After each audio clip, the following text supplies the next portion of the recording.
అనంతపురం జిల్లా గుత్తి పట్టణంలోని ఫుట్బాల్ గ్రౌండ్లో ఆంధ్రప్రదేశ్ రాష్ట్ర ప్రభుత్వ పెన్షనర్ల భవనంలో pensioners associate vice president Swarnamba, అదనపు కార్యదర్శి జెన్నె కుల్లాయిబాబు ఆధ్వర్యంలో రవీంద్రనాథ్ ఠాగూర్ 84వ వర్ధంతిని ఘనంగా నిర్వహించారు.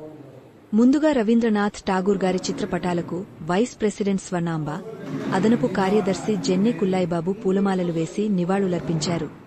వ్యక్తులు మాట్లాడుతూ భారతదేశానికి జాతీయ గీతాన్ని అందించిన కవి రవీంద్రనాథ్ ఠాగూర్. ఈయన తన గీతాంజలి కావ్యానికి సాహిత్యంలో నోబెల్ బహుమతి అందుకున్నాడు. రెండవ ప్రపంచ యుద్ధం ప్రారంభమైనప్పుడు రవీంద్రుడు మానసికంగా కృంగపోయి అనారోగ్యానికి గురి అయ్యాడు. మాతృభూమి మానవ సంబంధాల పట్ల అచంచలమైన నమ్మకం, ప్రేమాభిమానాలు కలిగి ఉన్న విశ్వకవి రవీంద్రనాథ్ ఠాగూర్ 1941 ఆగస్టు 7న మరణించారు.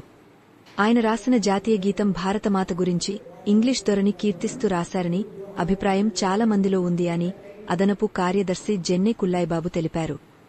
ఈ కార్యక్రమంలో అసోసియేట్ వైస్ ప్రెసిడెంట్ స్వర్ణాంబ, అదనపు కార్యదర్శి జెన్నె కుల్లాయిబాబు, సెక్రటరీ రామ్మోహన్, షైక్షావళి, నారాయణరెడ్డి, చెన్నారెడ్డి, హస్సన్ అహ్మద్, వెంకటేష్, దేవదాస్, నరసింహులు, సామ్యూల్, గోవిందప్ప మొదలగువారు పాల్గొన్నారు.